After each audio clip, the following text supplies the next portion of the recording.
Mesdames et messieurs, bonjour et bienvenue sur l'actualité à la loupe. La Commission électorale nationale autonome déroule son programme normalement en ce qui concerne l'organisation de la présidentielle d'avril 2021. D'ailleurs, la semaine écoulée a été mouvementée à la Sénat à travers les déclarations de candidature parlant des aspirants au poste de la fonction du président de la République.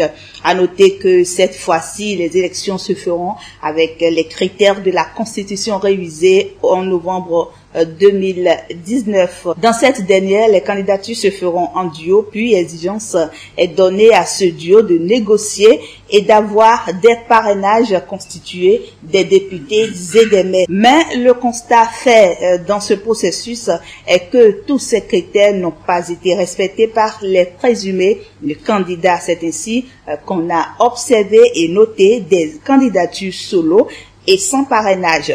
Des candidatures qui se sont faites à la base de l'ancienne Constitution, celle du 10 décembre 1990. Des duos également ont été constitués, mais sans parrainage. Bref, plusieurs dysfonctionnements ont été constatés dans ce processus où seule la Cour constitutionnelle pourra limiter les responsabilités. Au regard de tout ceci, plusieurs questions méritent d'être posées. Parlons de l'opposition qui a toujours crié à l'exclusion après les élections de 2019 et de 2020 au regard de ce qui précède. Qu'adviendra-t-il pour cette présidentielle? Voilà donc autant de questions que nous allons décrypter dans cette émission de l'actualité à la loupe, émission au cours de laquelle je reçois pour vous l'honorable Barthélémy Cassa. Il est député de la 8e législature élu sur la liste du bloc républicain.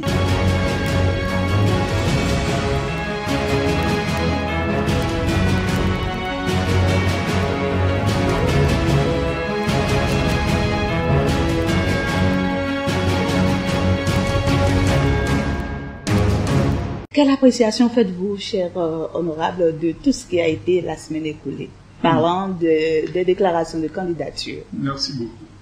Merci, madame. Je pense que les événements de la semaine écoulée ont montré d'abord un fait politique très intéressant et très important. Le premier fait politique qui a été démontré, c'est que le débat de est-ce que le mandat du chef de l'État finit le 6 avril? Est-ce que les élections auront lieu plutôt le premier tour le 11 avril? Ce débat est complètement enterré. Il est enterré parce que vous aviez suivi entre-temps dans la presse des gens se devaient vous dire qu'ils sont des techniciens du droit constitutionnel, des techniciens de ceci, de nous faire nous rabâcher les oreilles de ce que il n'y aura pas élection, de ce que le mandat finit le 6 avril. Mais ils n'ont pas cru en la réalité. Ils ont tous été présents à la Sénat pour solliciter leur inscription en tant que candidat pour le 11 avril. Ça veut dire que quoi? Ça veut dire que, du coup, ils acceptent que l'élection aura bel et bien lieu le 11 avril, conformément à ce qui a été fixé par décret présidentiel et conformément à ce qui a été fixé par les lois en ce moment en vigueur. Voilà donc ce qui met fin à ces débats d'intellectuels, à ces débats un peu fantaisistes. Alors, le grand défilé, le grand bal devant la Sénat indique également que tout le monde pratiquement adhère à la réforme telle que proposée, à l'exception de quelques-uns.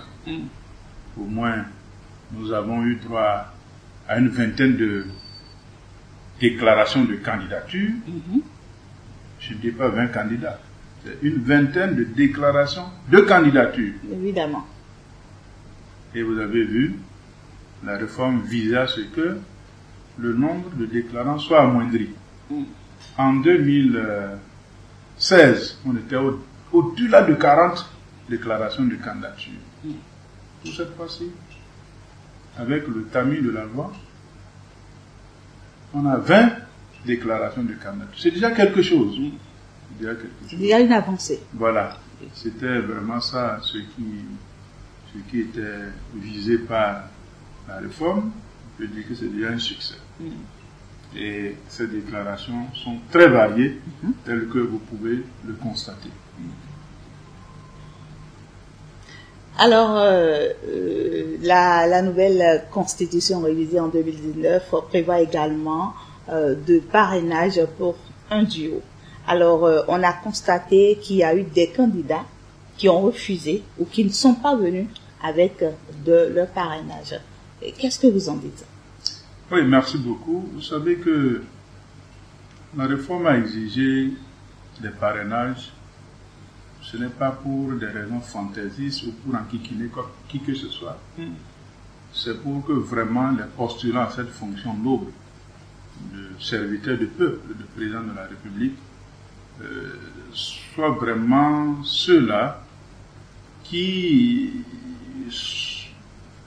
bénéficient largement d'un crédit à la base. Parrainage ne veut pas dire soutien forcément, non. Mais déjà que les élus qui apprécient la participation de X ou Y à la compétition électorale, c'est déjà très important. Parrainer quelqu'un, c'est d'accepter qu'il soit engagé dans la course.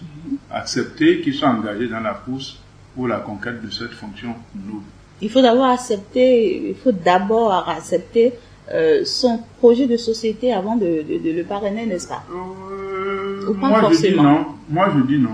Moi je n'ai pas besoin de projet de société. Vous savez, en tant qu'acteur politique, militant du bloc républicain, porteur de la réforme du système partisan, l'objectif visé, c'est le renforcement des partis politiques.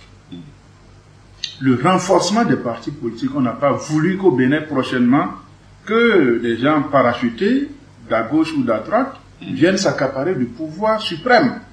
Non, c'est ça qu'on a refusé, c'est pour ça qu'on a dit, bon, il faut que un président de la République émane du soutien, émane, comment dit-on, d'un parti politique. C'est très important parce que notre constitution a été claire. Depuis le début, ce sont les partis politiques qui concourent à l'animation de la vie politique. Les déviances qu'on a constatées étaient dues au fait que nous n'avons pas donné aux partis politiques leur rôle dans la conquête du pouvoir suprême.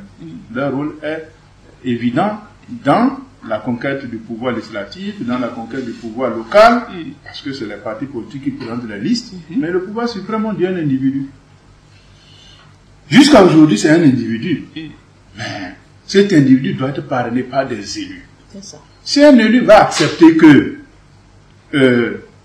celui qui n'a jamais milité, celui qui ne sait pas ce qu'on appelle parti politique, celui qui ne sait pas ce qu'on appelle contrainte de vie partisane, si un élu va accepter que celui-là soit président de la République, ça fait tant pis pour lui. Ça n'engage que lui. Ça fait tant pis pour lui. Mais moi, en tant que porteur de cette réforme-là, je ne peux pas accepter ça, au risque de détruire les partis politiques. C'est pour ça, ce qui m'a guidé dans le parrainage, et je sais que c'est largement partagé, c'est est-ce que ce candidat émane d'une force politique? Si le candidat émane d'une force politique, c'est déjà intéressant pour moi. Mais est-ce que cette force politique a un impact sur la population? Parce que c'est de permettre à la population d'avoir le choix entre plusieurs programmes. C'est ça. Si je vais choisir un candidat d'une force politique sans impact sur la vie, sur la population, qu'est-ce que je veux? La médiocrité. Vous savez que en tant que républicain, on ne cultive pas la médiocrité. Au bloc républicain, c'est la méritocratie d'abord.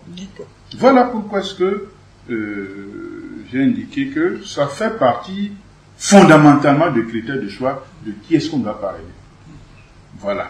Alors, ce qui est paradoxal est que on a enregistré des duos, mais qui ont refusé d'avoir des parrainages, qui ont refusé d'aller négocier les parrainages. Comment est-ce qu'on peut expliquer ce fait? Voilà.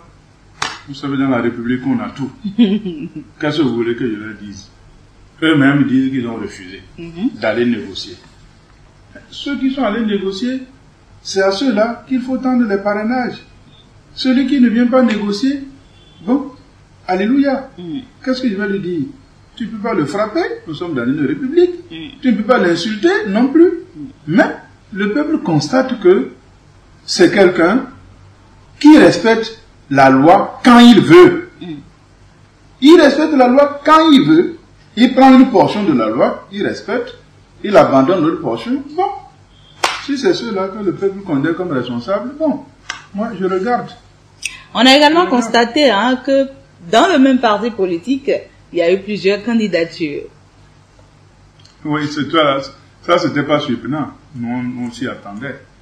Vous savez, vous avez parlé tantôt de guerre de leadership. Le leadership au sein, les leaderships au sein des partis, comment dit-on, s'uniformisent avec le temps. Cela s'uniformise avec le temps. Je sais que vous voulez faire allusion aux démocrates. C'est un parti naissant. Chacun y vient avec son ambition. C'est un parti qui n'est jamais allé à une quelconque élection. Mais ce ne sont pas de nouveaux politiciens quand même. Justement, mais qui sont mis ensemble, qui n'ont pas eu le temps de tamiser leur ambition, qui n'ont pas eu le temps de hiérarchiser leur ambition. Ils ont un leader charismatique, d'accord, mais n'ayant jamais pris part à une élection en tant que parti politique, il n'y a pas d'ordre en tant que tel. Vous avez la difficulté pour choisir le candidat. Des candidats qui ont été choisis, à l'interne, d'autres disent non, celui-là, on ne l'a pas connu dans le combat, dans la constitution du parti, on ne l'a pas connu dans le combat politique du parti. Déjà, c'est inadmissible que... Voilà, autant de choses qui indiquent que, bon, c'était prévisible qu'il n'y aurait pas un candidat unique. Est-ce qu'il faut condamner ceux qui ont eu d'autres types de réactions? Le parti a déjà pris ses décisions. Le parti a déjà suspendu certains, a déjà caressé d'autres, ainsi de suite, ainsi de suite. Bon, ça là, c'est leur manière de gouverner. C'est leur manière de gouverner. On a également entendu que les parrainages ont été bloqués. Notamment selon les déclarations de la candidate Rekia Madjougou. Vous êtes député, futilité, qu'en est-il? Futilité, madame, futilité. Les candidatures bloquées par qui? Les parrainages bloqués par qui? Par vous? Par nous qui? Par vos responsables? Nos responsables. Peut-être. Écoutez, je vous ai dit tantôt que nous sommes des partis expérimentés. Expérimentés en ce sens que chaque élu, chaque parrain connaît bien son rôle. Il connaît bien son rôle et ne se laisse pas caporaliser. Heureusement que c'est un opposant qui a déclaré que les parrainages ont été confisqués. Justement, c'est au niveau de l'opposition qu'il y a eu ces problèmes vous voulez de parrainage. Que l'opposant dise quoi? Au même moment, ils disent qu'ils ne sont pas allés demander des parrainages. Au même moment, ils disent que les parrainages ont été confisqués. Qu'est-ce qu'ils les regardent? C'était Camille. Comment on dit ça? Qu'est-ce qu'ils les regardent dedans? Les parrainages sont confisqués. Nous ne voulons pas des parrainages. Ils n'ont pas voulu des parrainages. Comment ils ont su que ces parrainages sont confisqués? Peut-être que les négociations étaient faites différemment. C'est des déclarations d'opposants. Et c'est encore une belle preuve supplémentaire qu'ils ne font pas l'effort d'harmoniser ni leurs arguments, ni leurs objectifs. Chacun y va comme il peut, comme dans un marché. Honorable Barthélémy Cassa, au regard de tout ceci, on craint on craint d'assister au mot d'exclusion déjà au lendemain de cette élection. Exclusion, j'ai pas compris. Comment exclusion, comment? Ces opposants pourraient se dire exclus si déjà ils ne répondent pas aux critères de cette constitution Et si déjà la Sénat parvient à les écarter entre griffes, il pourrait parler d'exclusion. Madame, c'est vous-même qui m'avez dit que ils ont dit qu'ils ne viendraient pas demander des parrainages. Mais ils ont posé leur candidature. Vous là, en tant qu'intellectuel, comment s'appelle cette candidature-là? Je n'ai pas à moi de le dire. Non. J'ai dit en tant qu'intellectuel, je n'ai pas dit en tant que juge de contentieux. Je me prive de qualifier cette candidature. Non, vous ne pouvez pas. C'est le bon sens. C'est le bon sens. Quelqu'un qui choisit des pièces qu'il doit mettre et qui dit volontairement, je n'ai pas demandé telle pièce. Bon, il va dire qu'il a exclu. Qui l'aurait exclu en ce temps? C'est lui-même ou bien il cherche querelle? C'est ça la réalité. Mais s'il cherche querelle, à la République, c'est pas un individu. Non. La République fera face à cette provocation. Lui-même a dit, je n'ai pas demandé de parrainage. Et après, il va dire, exclusion. Je ne crois pas qu'il sera logique. Finalement, comment on peut expliquer ça? Il n'a pas demandé parrainage. Il veut aller à l'élection. Il a répondu à un critère. Il a ignoré l'autre critère. Non. Au finish. Ce n'est pas qu'il a ignoré. Il a jeté l'autre critère. On se rejoint peut-être. Non. À quoi est-ce qu'on... Mais il a dit que par là, il ne veut pas. À quoi est-ce qu'on peut s'attendre finalement? C'est lui seul qui sait. C'est lui seul qui sait. Si c'est pour aller crier dans la rue qu'on l'a, comment dit-on, écarté, vous, le peuple, vous êtes témoin qu'il a choisi une option. On ne l'a pas écarté. Je vous dis, je vous jure que il y a des collègues qui se sont promenés avec leur parrainage. Moi, personnellement, j'ai appelé d'autres candidats ici. J'ai dit, écoutez, venez, moi j'ai des parrainages ici. On attend, personne ne nous en demande. On fait quoi? Je ne vais pas vous dire les secrets de ce qu'on s'est dit.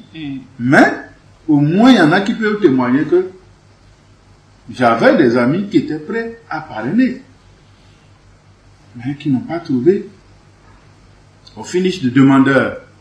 Vous nous voyez, celui qui ne veut pas venir demander, madame, vous êtes une femme, hein? Vous êtes une femme. Vous comprenez ce que je veux dire? Je veux mieux comprendre. Davantage celui comprendre. Celui qui ne fait pas la cour à la femme, il dit à la femme de venir se coucher. Comment la femme ira se coucher? C'est pas possible. Le gars, c'est moi qui tiens l'affaire. Vous forcément un préalable. Il ne vient pas me voir. Et il pense que ce papier-là va marcher jusqu'à sa maison. Je ne sais pas s'il y a d'autres magies. Alors, dans ce même sens, honorable Barthélémy Kassa, un problème de droit peut se poser.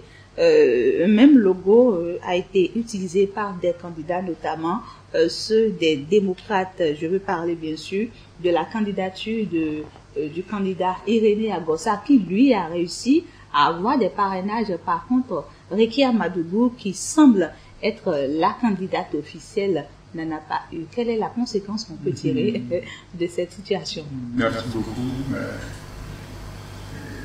D'abord, il y a deux situations. La loi électorale, dans son article 337, indique clairement que lorsque deux candidats déposent le même logo, c'est le candidat qui en a l'habitude d'usage qui en est le dépositaire légal. Qui en bénéficie. Exactement. Au cas où il n'y a pas un utilisateur habituel, comme c'est le cas maintenant, c'est la première fois que ce logo apparaissent, avec la main ou une flamme, je ne sais pas trop là. C'est la première fois que c'est déposé pour une élection.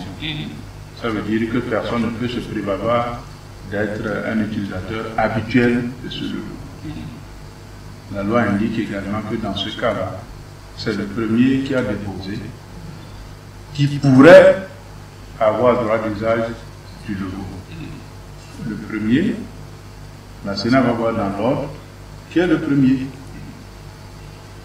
Mais vous avez augmenté un petit détail qui est très intéressant, c'est que apparemment, un qui est allé à la conquête des parrainages a bien réussi sa négociation. A réussi sa négociation et a obtenu des parrainages et a un dossier donc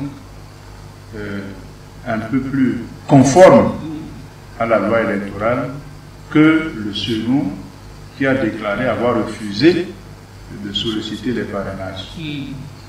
Ça veut dire du coup, il ne pourrait pas utiliser le logo puisque il y a des pièces qu'il a refusé sciemment d'introduire au dossier. Si c'est comme ça, celui qui ajoute vis-à-vis des pièces, il en fera usage. Il en fera forcément usage. Donc, après avoir détricoté tout ça, ça veut dire que le logo, l'usage du logo, reviendra de droit au candidat Irénée Akossa. Au candidat Corentin Kawé plutôt. C'est Corentin Kawé avec comme duo Irénée Akossa.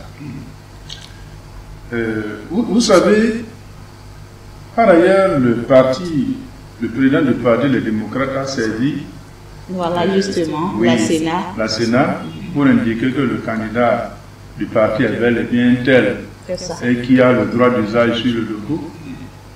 Malheureusement, la loi électorale est encore très claire.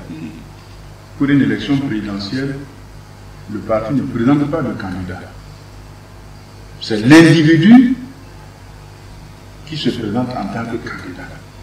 Il émane d'un parti politique pour cette fois-ci. Les deux, que ce soit Rekia ou Kawé, ils sont à l'instant du dépôt, ils sont tous membres du parti Les Démocrates. Donc, si le logo est pour les démocrates, un individu peut l'exploiter. Un individu peut l'exploiter, sauf si c'est le parti lui-même qui est candidat. C'est la différence, c'est ça. Sauf si le parti est candidat, le parti a son droit d'usage, le parti, le mandataire est dépositaire du logo au ministère de l'Intérieur et en fait droit d'usage. Mais si un autre membre utilise ça, est-ce que c'est d'abord même, ce n'est plus un contentieux électoral, parce que il n'y aurait plus de problème au niveau de la Sénat, il n'y aura plus double usage du même logo au niveau de la Sénat. L'autre ayant délibérément choisi de déposer des pièces incomplètes, donc de ne pas remplir aux conditions de candidature, il se serait fait tomber par lui-même et donc annuler ainsi le contentieux électoral. Ça peut devenir un contentieux administratif. Dans le parti, au sein du parti. Oui, là c'est les tribunaux ordinaires, la chambre administrative des tribunaux ordinaires qui vont. Mais le processus électoral continue, ce n'est pas un contentieux électoral. Une question un peu subtile. Attendez d'abord, je donne l'exemple. Le président Talon, c'est le candidat du BR. Oui. Et en même temps, c'est le candidat de l'UP. D'accord? C'est le candidat des deux partis. Mais son logo n'est ni celui du BR, ni celui de l'UP. Mais les deux partis réclament que c'est celui-là, leur candidat. Les autres soutiennent notre candidat à nous, au Bloc républicain, c'est Patrice Talon. Le candidat de l'UP, c'est Patrice Talon. Mais Patrice Talon a le logo soleil. Il n'a pas le logo cheval blanc, il n'a pas le logo bavard. C'est pour dire que un parti peut bien dire que tel est mon candidat, sans que ce candidat n'ait le droit d'usage de son logo.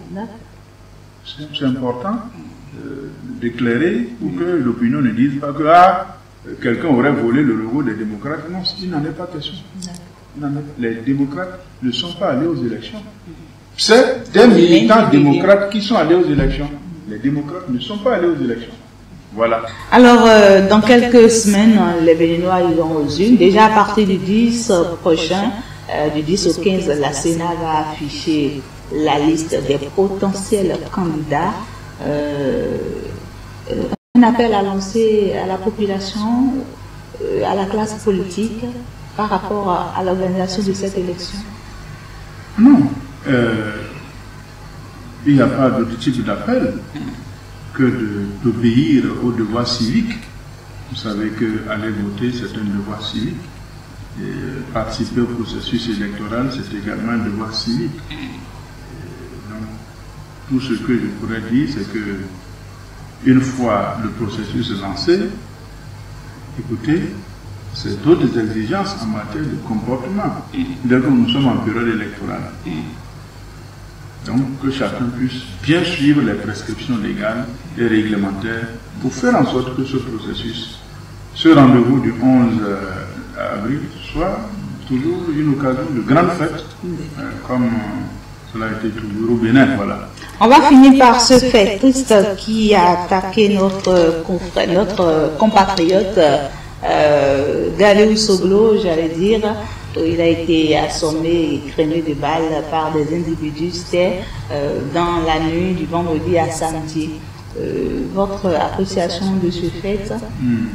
Merci beaucoup, madame. Bon, je ne sais pas s'il a été assommé par je ne sais pas, je ne suis pas médecin, je ne sais pas des voix, mais on a appris qu'il a été agressé. Et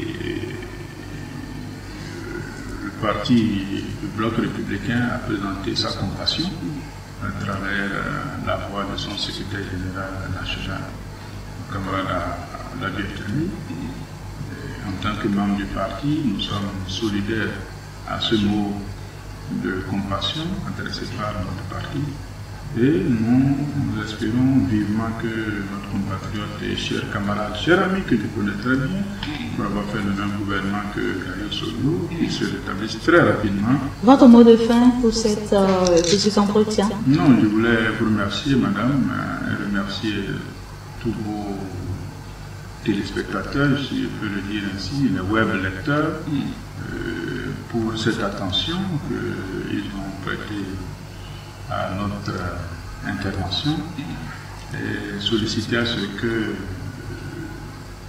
chaque citoyen béninois puisse faire en sorte que la démocratie soit au-dessus de nos passions individuelles, que nos passions n'entachent pas cette grande richesse qu'est la démocratie dont dispose le Bénin. Je vous remercie. Merci beaucoup à vous, honorable Barthélémy Cassa. Je rappelle que vous êtes député, la 8e législature et membre du Bloc républicain. Chers internautes, ainsi qu'on fait donc cet entretien de l'actualité à la loupe, ce numéro. Merci de votre attention. Restez toujours câblés sur nos plateformes digitales. Je remercie toute l'équipe technique qui nous a accompagnés dans cet entretien. À très très bientôt pour un autre numéro.